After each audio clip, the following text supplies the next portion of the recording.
Hey, Todd. Hello, Ryan. Were you just gonna yawn? I was. It's been a long. Hold yourself back. It's been a long training week, man. Yeah, long it's week. been. I'm pretty tired myself. Taught a brand new class we're not allowed to talk about yet. Mm-hmm. Taught a PSM, a PSPO. I had a ton of great students. A lot of fun. We're just kind of tired, but hey, the show goes on. Welcome to Your Daily Scrum. I'm Ryan Ripley. That's Todd Miller. We're professional Scrum trainers. We teach a lot. We write a lot. Put together a book called Fixing Your Scrum. Check it out on Amazon. Check out the description. We tube a lot. Do a lot of YouTube. Mm-hmm. Today, I think we're going to talk about how does a product backlog item relate to a sprint backlog item? It's a good question. It's one that we get a lot in class. And Todd, what do you think here? Well, technically, a sprint backlog item is a product backlog item. It's a product backlog item that was selected for the sprint. So first event in Scrum, right, is sprint planning. So in sprint planning, the Scrum team gets together and the product owner brings an ordered list of product backlog items. Developers, in negotiation with the product owner and the rest of the Scrum team, select those product backlog items that they think that they can work on this sprint and bring them into the sprint backlog. There we go. Easy peasy. No, I think it's a great comment that a sprint backlog item is a product backlog item.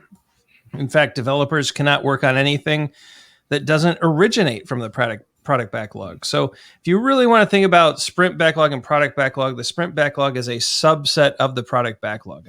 I hope that kind of helps, at that higher level as well. But yeah, similar characteristics, Yeah, I would say probably, I would say that an item that's brought into the sprint, right? Right.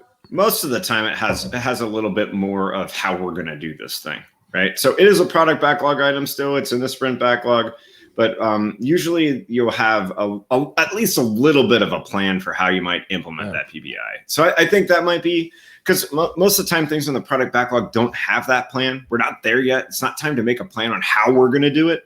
So I think when something comes into the sprint backlog, and that's a conversation for sprint planning, we'll talk about a PBI and say, I think this is the approach we're going to take for this one. Here's a little bit of how we're going to, not all of it, because it's through doing the work that we learn about the work that needs to be done. That's for Woody's old quote right there. But it might contain a little bit more of the how. Yeah. No, I think it's a good add-in. I don't know. I think it's covered, Todd. Yeah, I think so. This is the second shortest episode of Your Daily Scrum ever.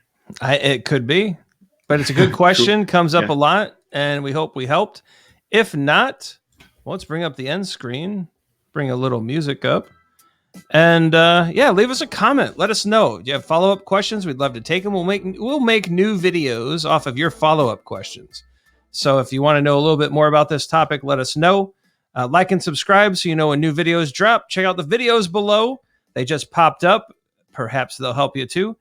For Todd Miller, I'm Ryan Ripley. Go forward, do some great Scrum things, and we will see you tomorrow.